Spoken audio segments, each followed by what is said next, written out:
So hi, it's Basic Folk, where we have honest conversations with folk musicians on the Bluegrass Situation Podcast Network. It's me, the host, Cindy Howes. Happy to have you here today. Libby Rodenbough is on the pod today, and it's going to be very fun. Before we get into it, let's talk a little bit about business. Sign up for our monthly newsletter at basicfolk.com. That is the best way for us to stay in touch. You can also follow us on social media at Basic Folk Pod. And if you've been listening for a while and want to help us with our operations, you can make a financial contribution. Give $5 a month, $10 a month at our website, basicfolk.com. There's also a link in the show notes. Okay, Libby Rodenbough's second solo record sees the fiddler and songwriter further stretching from the bluegrass old-time style of her band Mipso. Born in Greensboro, South Carolina, music was just another activity that Libby did along with soccer and going to Girl Scouts. She played violin in her school's orchestra and thought she'd major in music until a college professor let her know that her playing was not up to par with those who studied classical music at a collegial level.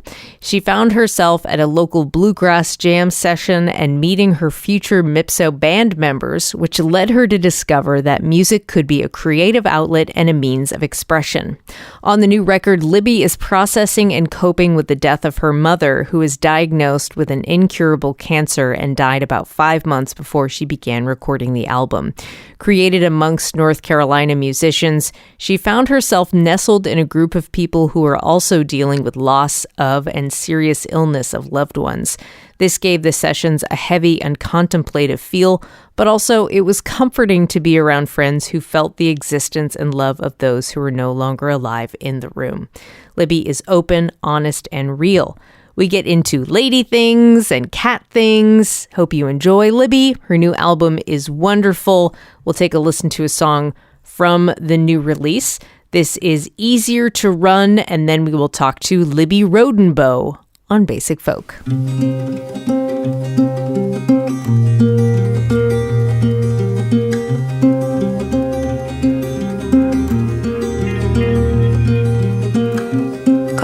Going, water's fine, I can see your sweat rolling down. Someone drowning, I know it's a joke from the shore. And now I feel the cool of the clouds.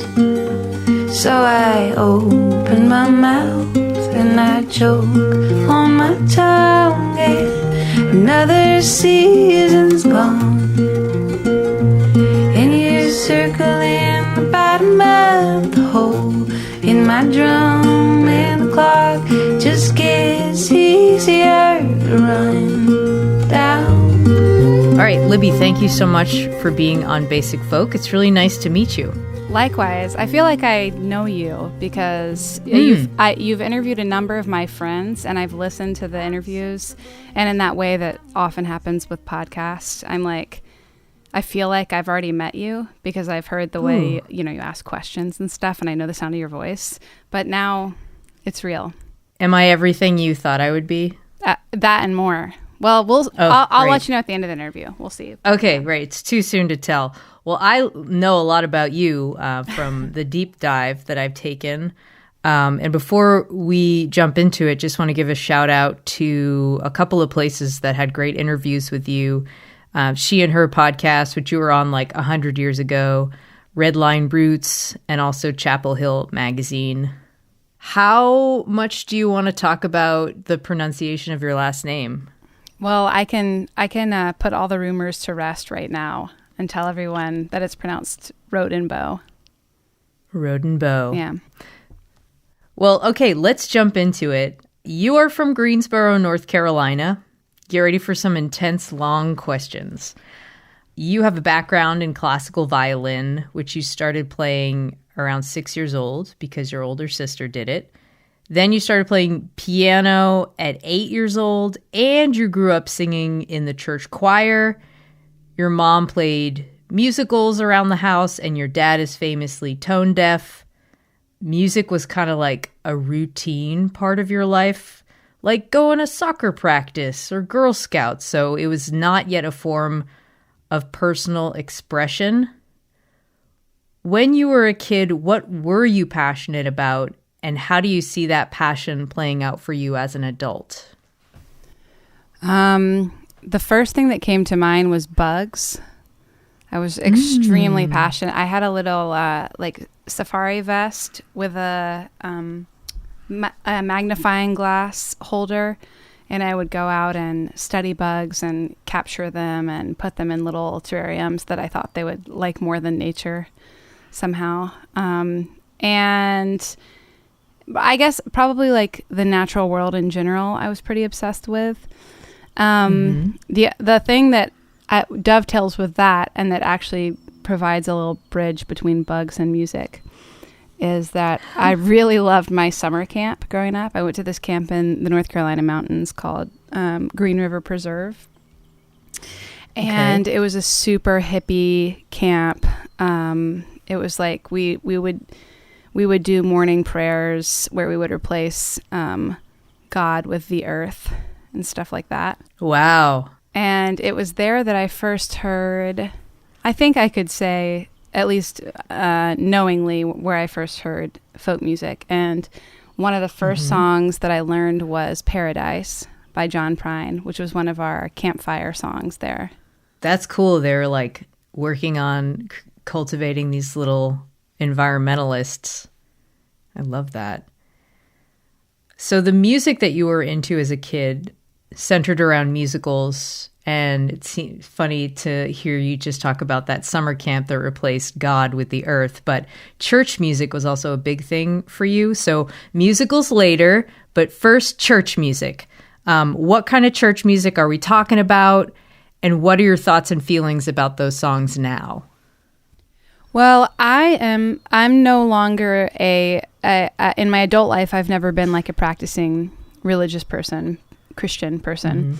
But I'm also not a person who carries a lot of like resentment for the experience of growing up in church, because on the whole, I think it was really beautiful and positive for me. And it was beautiful in like a broad sense, in the sense that I had a community of people, a multi-generational community of like a true community, and in the traditional sense, in the way that like barely exists anymore outside of religious spaces, people who cared about me and knew me from birth onward and were invested in my development as a human being, that were outside my family. What kind of church was it? Presbyterian. And it was the more like liberal wing of the Presbyterian church. Fun. Yeah. And I mean, there were plenty of moments that like had me questioning my personal ethics too. Like I remember this youth pastor telling me that my Jewish friends were going to hell. And, you know, there were moments like that where I just kind of like checked out. And that's part of the reason that I no longer, attend a Christian church. But I loved a lot of the stories of the Bible, and I loved having this like central group of stories that all these people could refer to, and kind of have like a founding mythology for our ethical framework. And I enjoyed the music a lot. I'm just talking about like Presbyterian hymnal stuff, but a lot of those songs, I mean, some of those I would say are akin to folk music, like old time music or something, and that they have these really old melodies that there's been many, many different words put to, and they've been sung by human beings for hundreds of years, and they're really strongly written songs, a lot of them. A lot of those stick in my mind, and I'm sure that, not in a conscious way, but I'm sure they inform the way I write songs, because they were some of the earliest melodies that I knew, and they were in my head over and over and over again. Okay, so musicals. For a moment as a kid, you wanted to be a Broadway actor, and I feel like you liked being on stage, and that desire to be on stage, it seems like went away for a little bit until you started playing with Mipso. Hopefully I'm getting this correct. What do you remember liking about being on stage in like a theater setting? And then how did it feel to get back on stage with Mipso? Like, how did you like ease, was it immediately comfortable or did it take a while to ease back into it?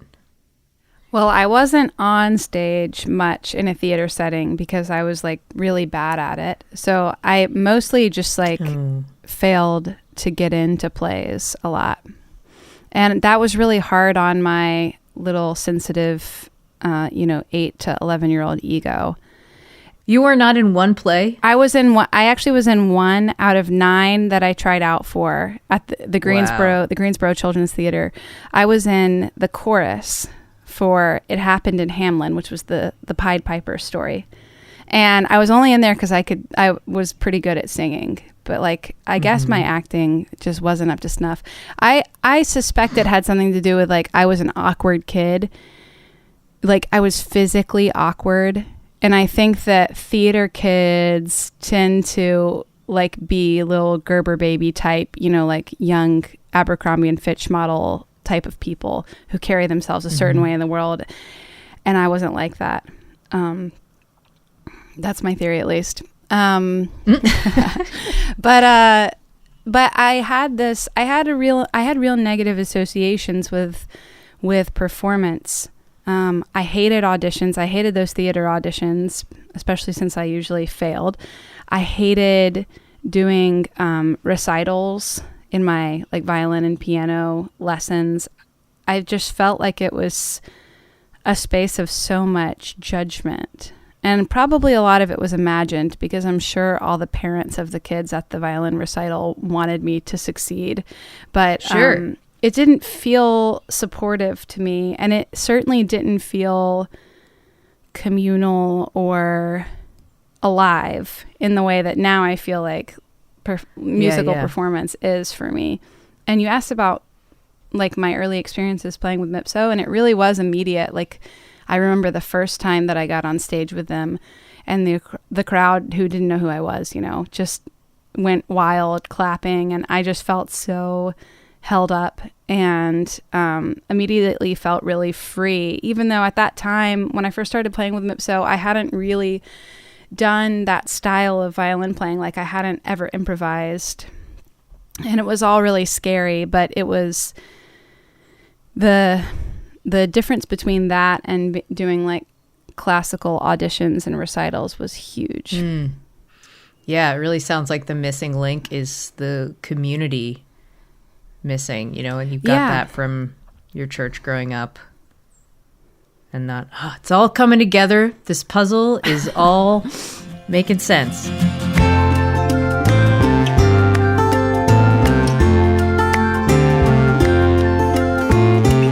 This is a funny story. Originally, you were going to be a music major, but a professor pointed out that you were not at the level of performance that most music majors are. Fun fact, you didn't ever practice, which I can totally relate to.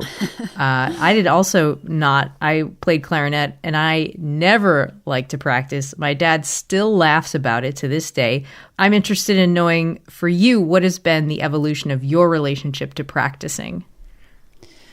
Well, I think that I just practice when I was doing music, when I was in the classical world. It was such a dry, passionless pursuit for me. And I love classical music. I really love playing in orchestras, and I miss that a lot. But I was just... What do you like about that? Because you're giving us a lot of clues as to why you don't like it.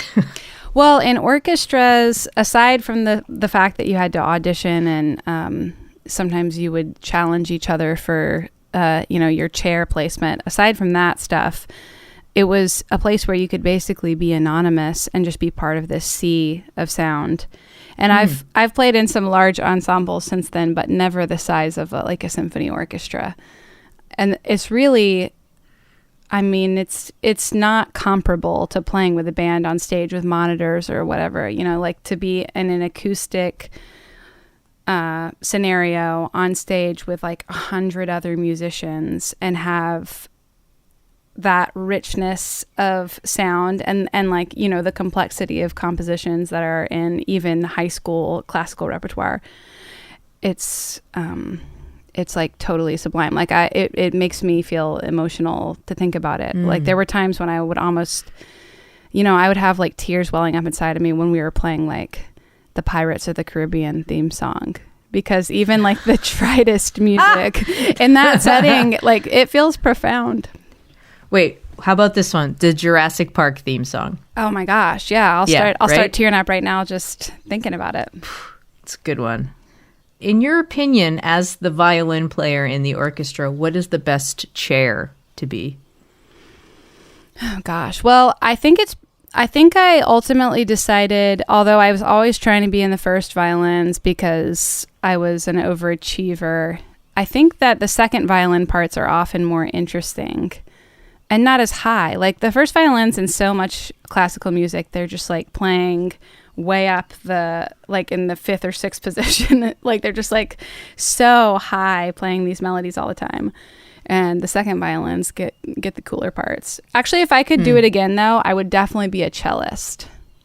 Because I think that range is the prettiest. And I love that you like hold it against your body and like move with it. It's so visceral. Oh, that's cool. That's a cool observation. I do have a question about you being an overachiever. But first, I read this sentence about you. Libby graduated from UNC, that's the University of North Carolina, in May 2014, where she was a Moorhead Kane Scholar and studied folklore and American studies, which sounds like you are an impressive student, a scholar. Hello. So you didn't practice, but can you delve into like what kind of student, what kind of learner you are? Well, I'm a person who always succeeded pretty naturally in like formal academic settings. And I got a lot of positive feedback for that. And it was not until I was in college that I started to even sort of consider the question of what I actually cared about, what I was passionate about learning.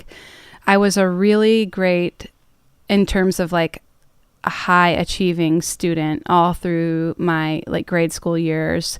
And in college I was a good student too, but I was also undergoing this period of self-questioning and definitely world questioning. And I had spent my whole life very deferential to authority. And I started to feel like I was seeing through a lot of that. And I could start to understand that there was lots of things my professors were saying that was bullshit. And some of it started to feel really thin to me. And I started to see like the game of academia, how it was sort of as arbitrary and not necessarily positive for the world as like anything else, that it was just sort of like a hierarchy with certain rules and expectations, and that the generation of knowledge wasn't always the actual goal. I sort of fell out of love with being a good student. And not to say that I still got good grades in college, but when I entered college, I think I had imagined myself maybe going to grad school, like, maybe doing a kind of like academic path for my life. And I got really disillusioned with that in undergrad.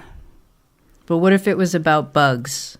Absolutely. That's what I should have done. I do feel like I wish I had done more science. I think you know how like we segment ourselves pretty early on? Like, are you a science and math type kid, or are you a, literature and arts type of kid? And I always felt like I was more of the latter, but I also loved math and I love science. And it's not too late, but I wish that I had spent more time in those fields. So we've talked a little bit about you being an overachiever. We've heard a little bit about like what that means to you, but how have you experienced like being a high achiever in positive and negative ways? Like just thinking about that term, I don't even know what it means to be. I don't know if I was exactly an overachiever. It's not like I achieved too much. I certainly have not achieved too much in my life. For a long time, I was interested in achievement for the sake of achievement. like I was just driven to get pats on the back in every arena. And that followed me into music. Like when Mipso was starting out, we were more of a bluegrassy type of band, and we would be at bluegrass festivals and with other bluegrass bands where the fiddle players were just, you know, a million notes a minute, super technical, really, really virtuosic violin players. And I wasn't that. And it really wasn't what I wanted to be, but because I was in the midst of a lot of people who were good in that particular way, I felt like I had to be good in that particular way. And that's probably the time of my life where I practiced the most, honestly, was like the early years of Mipso, and I was trying to understand, I was just trying to get some like technical skill in bluegrass. And there is a lot of bluegrass that I like, but ultimately that's not the path that I've found for myself as an instrumentalist that feels really like true to my soul. I'm grateful for the time that I spent learning some of that stuff. And I had some amazing teachers, like Bobby Britt was one of my teachers. He plays in the band Town Mountain. He's from Chapel Hill as well. He's like one of the most soulful musicians I've ever heard. And then I also took a lot of lessons from old time fiddlers around here. And I'm really grateful for all of that. But what I'm proudest of personally is in the last 10 years or so, finding a way to be happy with the kind of like specificity of my playing. I don't know, just trying to, I think I'm personal best, that idea of like measuring, you asked about overachievement, and I'm trying to measure my achievement these days based on like my own metric of what's good, which is difficult, but that's what I strive for.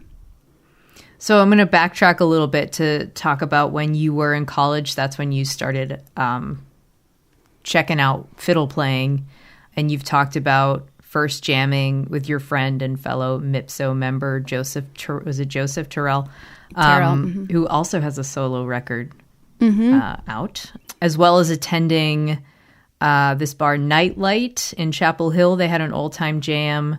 So this all started like around the age of 19, and also around that time you left school for a year and went to Chicago and attended classes at the Old Town School of Folk Music, and you learned guitar, mandolin, banjo, and basically like how to play with other people in this like informal, non-classical style. Can you put into words what it was like for you to transform from a classical musician who read sheet music, wanted to play second chair, into a lady who plays fiddle around the campfire? Well, I rediscovered a lot of that like sense of community that I'd been talking about in terms of my upbringing in the church. It's funny. I mean, even though I was talking about playing in an orchestra and how that was an amazing experience to be surrounded by people, it is not communal in the sense that, you know, still everybody's parts are written down. There's a conductor, so there's a lot of hierarchy in it. And in old time jams and in just more, less formal folk jams that I went to at the Old Town School, I experienced music as like a true community activity, sometimes accompanying dancing and sometimes just sort of like a way of hanging out and catching up with each other and, feeling a sense of fellowship. I really loved that the point was not to be special. In fact, the point was to be not special. The point was to be, part of the whole. I think that's an ethos that is really sustaining for me. And obviously, like, I put out music under my own name and I write songs, and I there's something about like the, my personal artistry that I believe in and that I'm pursuing. But I think everybody in the world should feel like part of a musical community. I think there should be no barrier to entry. I love that. Okay, so after all these musical epiphanies, I feel like this is a really important part of your story. You started recording and playing with Mipso, and the important part is that you started realizing that you could use music for personal expression. And although you had been playing music for like 13, 15 years, you were like finally considering yourself a musician. However, like you were hesitant still to say you were a musician because you had like discovered the concept so late at the old age of 19. And you felt pretty young in music. Like, do you still feel that way? And if so, like, how do you feel young in music still? Well, I do feel still like I feel like I'll be an eternal beginner in a certain sense, in a sense that I'm intentionally cultivating. Like, I always want to feel like music is something vast and sort of mystical and unknowable, and in a good way, in a way that's like intriguing, and I don't want to feel bored with music or feel like I've mastered it. That's not a feeling I'm chasing. But in other ways, I do not feel young at all anymore because the industry is so youth focused. I'm 32 and in a lot of like festival settings and musical settings in general, I'm the oldest person in the room now, which for so long, Mipso among our peers, especially in like bluegrass and Americana, that skews a little older. And we would always be getting like ribbed by and even feeling kind of low-key resentment from our older compatriots in that field. And now we've kind of all graduated from that. And actually, I recently started playing in this band, the band of an artist named Indigo D'Souza. And I'm the oldest person in the band. Indigo is like 25, and some of the band members are as young as 23. And it's been an interesting experience for me. It's like I sort of didn't notice that I was aging until I found myself in this group of much younger people. And You're it doesn't... Like, I need a hairdryer. Yeah. It doesn't feel bad. Like I don't feel like self-conscious about it, but I feel a little like bemused. Yeah. I'm like, oh my gosh. I remember thinking like when I first got into radio, like when I first got my first real job in radio, I was 25. And I feel like I like rode the wave of youth for like 10 years. And then you get to a point where you're like, okay, what's special about me now? Because I'm not young, or Right. just like even realizing the fact that like that wears off. And then you just like settle into it. It's great. Dude, I had that particular sickness where I really wanted, like when I was a kid, where I really wanted to be a child prodigy. And that kind of stayed with me where like I really wanted to put out my first solo album like as young as possible. And then I just kind of like whiffed that, or I just got too busy and I was doing Mipso stuff. And I didn't put out my first solo album until I was 29.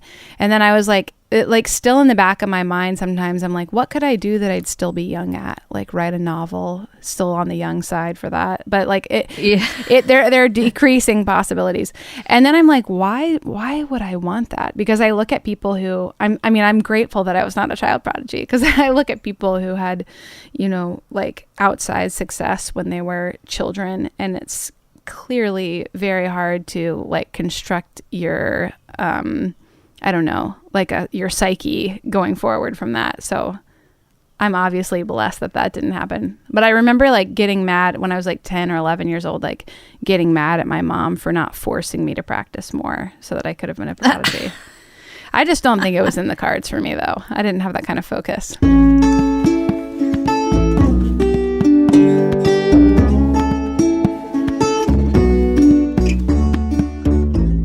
Well, this is a natural transition to talk about the male gaze.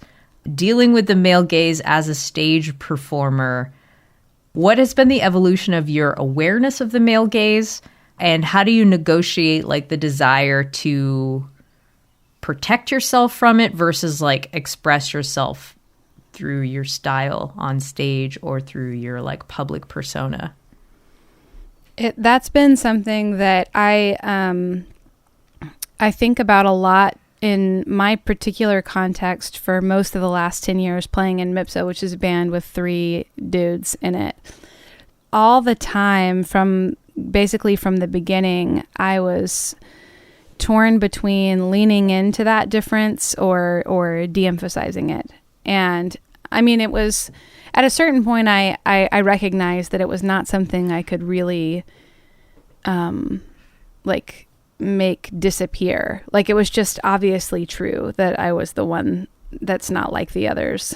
And still, it's not something that I consider like a closed case for myself. Like, sometimes I feel like wearing a dress or a little skirt on stage, and other times I don't want to be perceived as particularly feminine, or I want to, you know, have a different, you know, find a different lane for my femininity. And it's hard to know how much of that is just part of like the journey of figuring out your gender expression and how much is particular to being on stage. I don't know. I guess that being on stage just amplifies the stakes of those questions that everybody asks about how they want to be seen and how they want to present themselves.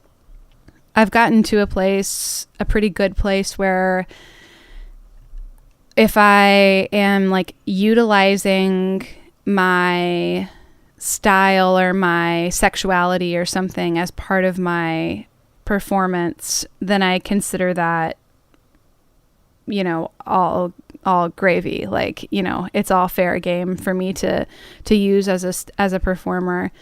But there are times definitely when I wish that I could be perceived as just a person. You know, there's times when I feel like people's compliments or even just like their perception of me is contingent on me being female, and that seems to like. You mean like physical, like compliments about your physical self or your musical about ability? My musical ability? Yeah, like you're pretty good for a girl. Yeah, there's that undertone to things sometimes, and sometimes I don't know if I'm just imagining that or what, you know. But I sometimes feel like, Libby, you're a scholar. You're probably not imagining it. Yeah. Yeah. I guess it is also, I know it to be pervasive because I talk to other women, and especially like women performers. I've had really, in all the musical projects I've been involved in, I've had like really thoughtful, generous fans on average. So I don't feel like it's been particularly egregious in my case, but there is this little like, there's like a little veneer of self-doubt that I feel like my male bandmates don't experience. I mean, they have plenty of self-doubt that's connected to other things, maybe connected to their masculinity, you know, but I definitely think that I question, I spend a little extra minute questioning like what I'm wearing and how I'm moving and things like that I wish I wouldn't. Another aspect you've talked about in being a woman in a male-dominated industry is that sometimes you feel the burden of speaking for all ladies when answering questions much like this one. When did you start feeling that that was a thing that was happening? And this is a little bit of a nuanced angle of this question. Like, where have you noticed that coming up, like, for you in your observations of the world? Like, this particular farmer is speaking for all farmers, or like, this particular minority is speaking for all minorities. Like, how do you notice and try to get away from that notion? Okay, so the first part of your question about, I guess, like when that started or in what context that I started feeling that way. I think Mipso and a lot of Americana artists have, you know, there's a lot of kids in that fan demographic. It's like family friendly music. So there's kids at our shows a lot. And I've also taught lessons to kids, and I can't not think about them, you know, the girls and the boys alike, but especially the girls when I'm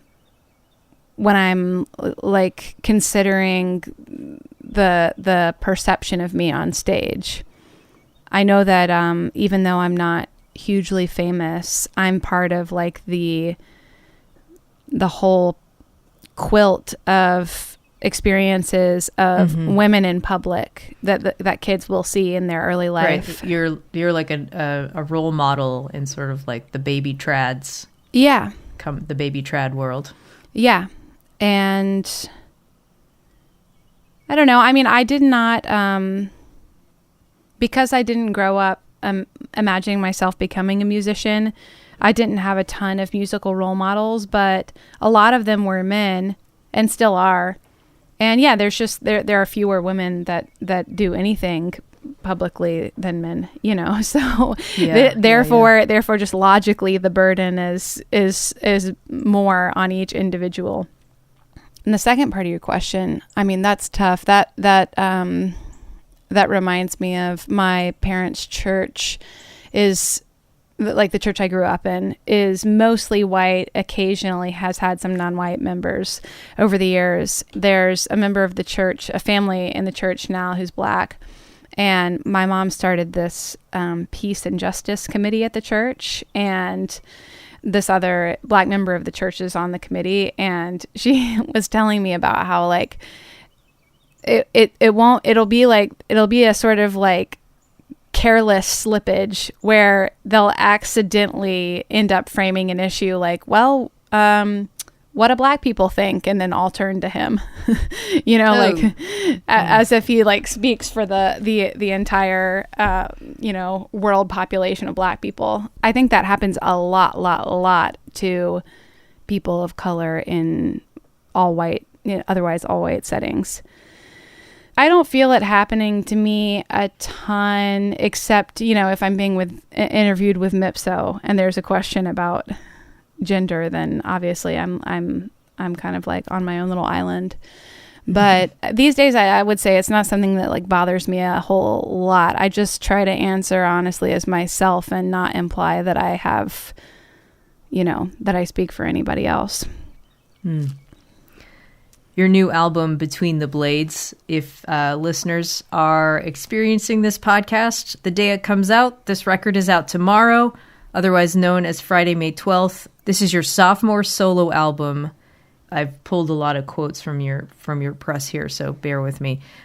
You enlisted a wide family of staple North Carolina musicians to reinforce and evaluate your inherent spirit of exploration, which is beautiful. So this is a comment I found from you about your debut solo record. It's a little long. So the solo album also gave me a chance to play music with some other people, which is such a deep and spiritual exchange. I've experienced that with my band, and the four of us also have an ability to communicate musically on a deep level. Libby, can you talk about what it's been like for you to create that type of deep communication with people outside of MIPSO? And does that change your communication style within MIPSO? Yeah. Well, I've really experienced that lately playing in Indigo's band because it's a totally new setting for me. Like the people who I made both of my solo albums with, it's mainly the same cast of characters, and it's friends and like musical collaborators that I've had for a long time here in the Triangle, like Saman Kujinian and Alex Bingham, who both co-produced this recent album with me, and they also play on the album, and Joe Westerlin, who plays drums, and Jay Hammond, who plays guitar, and Kate Rudy, who sings harmonies. These are people that I've been developing my kind of, musical vocabulary with them for a long time. But I just started in this band with Indigo a couple months ago, and I had never met any of them. I had met the drummer, Avery Sullivan, but I had never met any of the rest of them. It's been such a beautiful experience to get to know them musically at the same time that I'm getting to know them as people. And it's very, especially when you're doing that in the very high pressure environment of tour, it's really an intense experience, and it's different from forming a friendship in any other context, I think, because it's so personal, and it's almost like I mean, playing on stage with people live is almost like tripping or something, where like your mind is in a kind of suspended state and you're open in ways that you're not normally open, and you're making bizarre faces, and you're not, like, time is passing in a different way. It is trippy. It is psychedelic. And there's a lot that happens that's unspoken, and usually unspoken about, because there's not a lot of like English vocabulary for what that experience feels like, I think. But it's, yeah, I mean, words are failing me, but it's very emotional and intense and bodily, and it's really cool. And I hope that I keep experiencing that with new people for the rest of my life. That's I think that's just like such a gift that being able to play an instrument provides you. And it makes me grateful that I just sort of tumbled accidentally into this line of work. This is a question about your mom. Is that cool? All right. Yeah. You said, I wrote most of these songs in the period where my mom was very sick and immediately after she passed away. I wouldn't say they're grief songs. Mostly they're about trying to keep the faith, believing life can be new and even better. You have a really great Instagram. And recently you posted a video of yourself on your Instagram. It's baby Libby reading a book, and your mom is filming you and encouraging you. And it's like a really lovely moment. And it gives a person kind of a glimpse of what kind of person your mom was. So how did writing these songs and making this record strengthen your connection to your mother? And like, how did she encompass the mission of this album? Well, my mom had a really traumatic childhood where her mom died when she was really young, and her dad really struggled with alcoholism, and she ended up growing up in a children's home and just didn't have a lot of support and love in her life. And I feel like the typical version of that story is like a person who comes from that background grows up with a lot of baggage, or, you know, perpetuates some of the same cycle of, you know, not having enough love to give. But my mom totally defied that, and it's a mystery that I don't feel like I understand at all. Maybe I never will. But the more that as I became an adult and I could understand better how strange that was, like what an exception she was. I just felt like I had no excuse to be cynical about people and about the world, because she was like this living testament to how, you know, hate or lack of love doesn't have to beget more of that.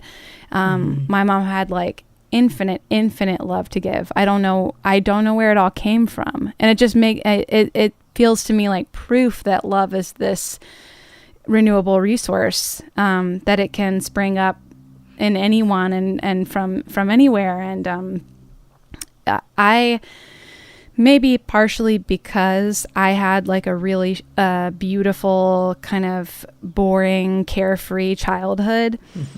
I think this is typical of people like me. I became really like cynical about the world in response. Some strange, I don't know why that happens, but I feel like it's a common story. But my mom makes it impossible for me to keep feeling apathetic and cynical. And I think that I wouldn't be making music if I didn't have some sense that anything matters, that things matter, and that that making art matters. And my mom also loved music. She loved hymns, and she loved singing in the church choir herself. I don't question my love for singing with other people. I think in part because she modeled it for me. It's like, there's no need to wonder why. This is just a beautiful experience. And when I was making this record, it was maybe about 5 or 6 months after my mom had passed away.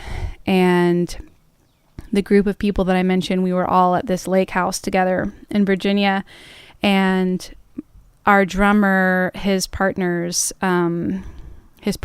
dad was dying at that time. And my bass player and co-producer, Alex, one of his best friends from childhood, had just been diagnosed with brain cancer that was not curable. So there was like this there was a little like heaviness in the air. There was like a specter of death. And because multiple people were experiencing it at once, I think that sort of like opened up the conversation to people just, expressing some really heavy thoughts about it. And there were moments where we were all crying, and there were also moments where we weren't crying, but we were just getting like really contemplative about what it means to exist, and then to not exist, and for people to not exist. And does that even happen? And I told them, and I'll tell you too, that I was in the hospital room just moments after my mom died, and I had just been holding her hand like 30 minutes before, and I could see when I looked at her body that she was no longer in her body, after they had already declared her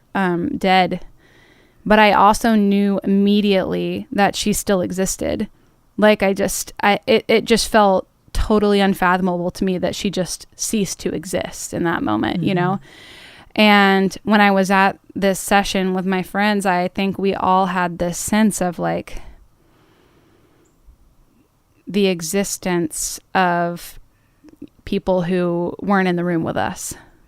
Like I feel that, I think that's a feeling that I get when I play music sometimes. And maybe it's like something you could just call God, or like the beyond. There's just this, I think they're all the same. They're all sort of the same continuous concept at some level. It's just like, I think there is like all the love that ever held us still exists. And in certain moments where you can kind of transcend the dullness of life and the like violence of the world we live in, then I think you can access that love. And music is one of the ways that I'm able to do that sometimes. Oh my God. Okay. That was so beautiful. Holy shit.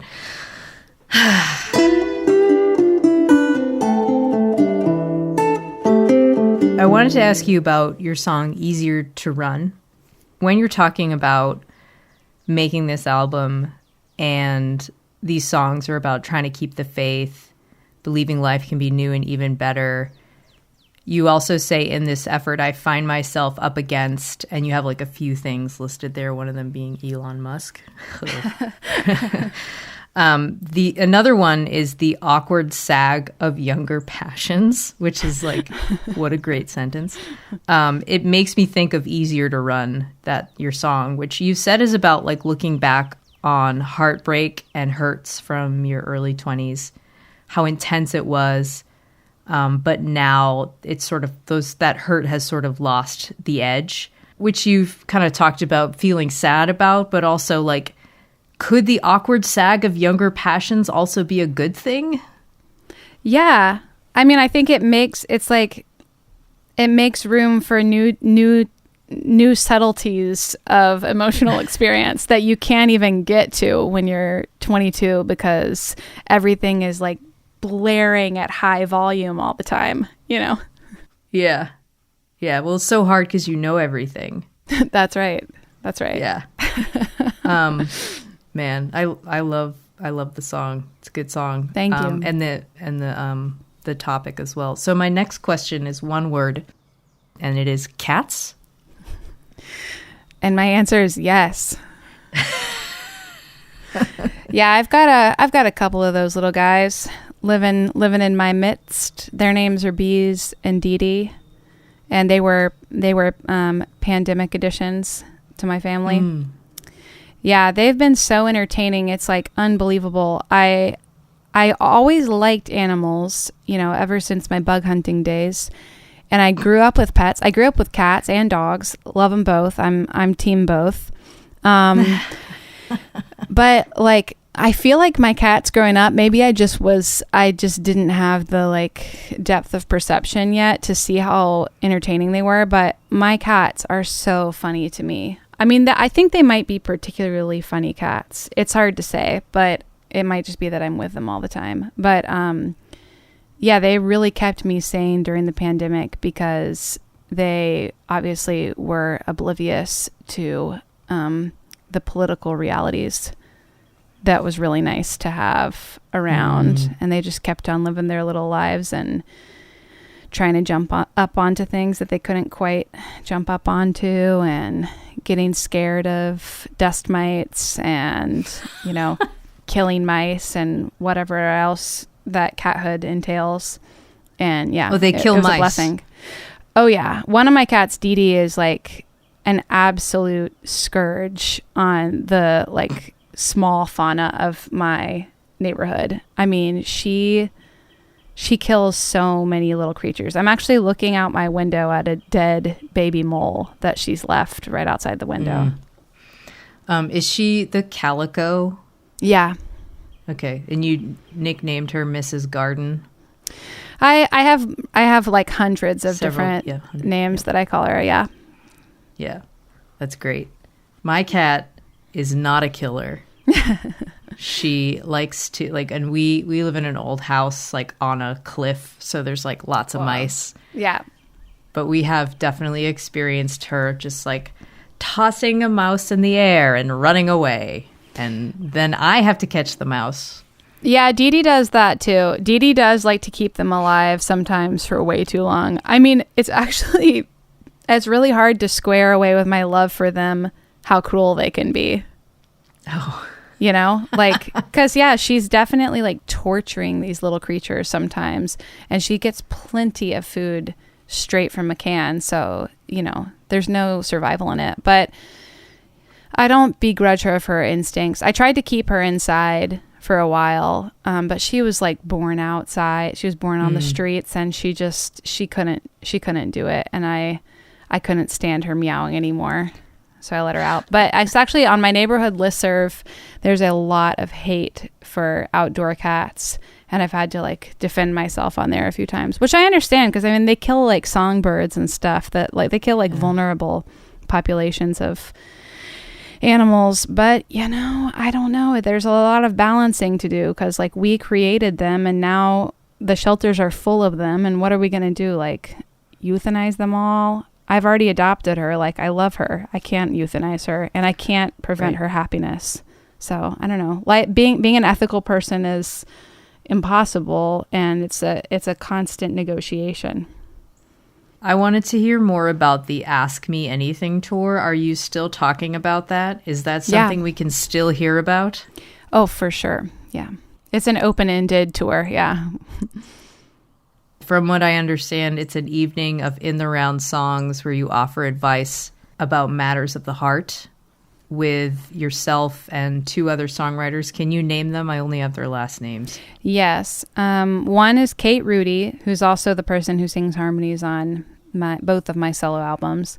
And the other one is Skylar Gudaz, who is both of them are incredible songwriters who live in the Triangle. So how do these shows go? Like, how does the advice portion go? Is there any way that we can listen to the advice you give out? When are you dropping the podcast episodes? That's a good idea. This tour. That's a really good idea. I mean, we'd have to do a greatest hits, because like definitely our advice is only spottily useful. But here's the format. We put out a big wooden box at the front of the venue with little strips of paper, and people write down their questions and put them in. And then we do a round of songs, and then we like read off the questions, and they're anonymous, so people can ask embarrassing things. Although, you know, all our shows have been in North Carolina, so frequently we have, you know, we know about 50% of the people in the audience, and a lot of times you kind of know who a question's coming from. Yeah. But it's really fun to not do a traditional like music performance format, it's really a relief, I think, for all of us, because we've all been playing shows for a long time. And I think for audiences too.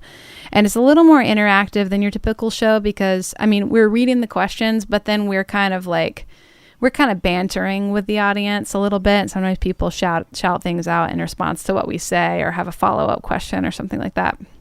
I think it's a good time. We decided we're just going to kind of do it.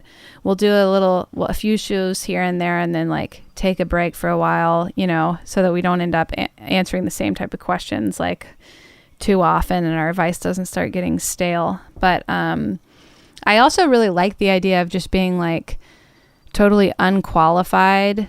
Like there's nothing about us that makes us particularly good at giving advice. Like it's not super high quality, but I guess we do spend a lot of time together, like driving in cars and just musing about things. So it's maybe like a muscle that we exercise. So that maybe gives us like one little leg up on your average person. Amazing. I hope to see one of these shows one day. It sounds fun. I hope so too. Do you have time to do the lightning round? Yeah, definitely. Okay. What is a song that makes you cry every time? I Dream a Highway by Gillian Welch. Oh man, that is good. What is the weirdest thing about North Carolina that the average person might not know? Ooh, good question. Huh. Well, this just comes to my mind at this moment. This is both weird and horrible, but people may have heard it. We're one vote shy in our state legislature from a Republican supermajority. Well, we were, and then like just this week, a Democratic lawmaker switched her party affiliation to Republican.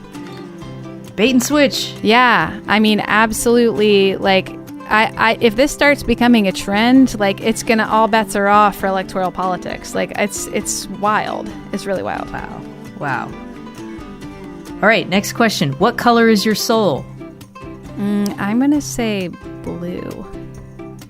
What is your least favorite household chore?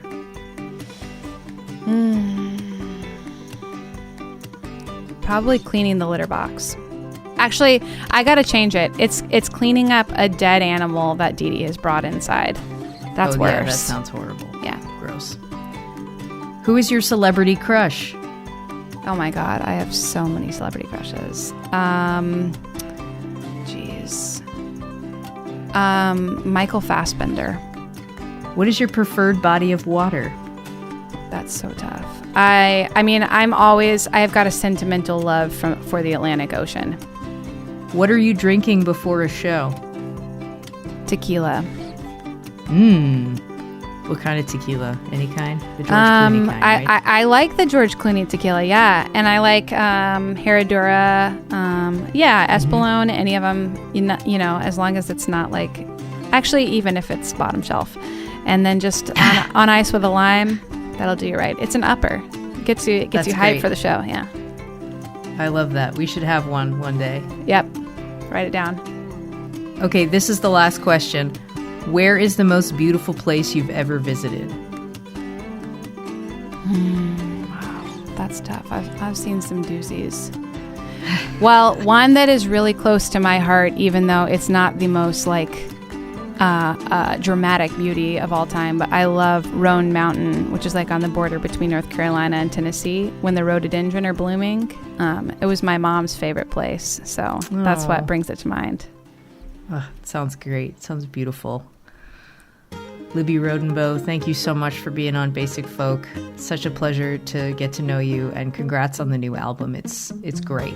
Thank you so much for having me. It's good to finally meet you, and we got to get that tequila together sometime. Yeah, let's get it on the books. Let's do it. This episode of Basic Folk was produced by me, Cindy House. Alex Stanton composes our music. Basic Folk is on the Bluegrass Situation Podcast Network. All of our episodes can be found there, wherever you find podcasts, at our website, basicfolk.com. Or if you have the SiriusXM app, search for us in the app under Basic Folk. All right, we'll talk to you next time. Bye.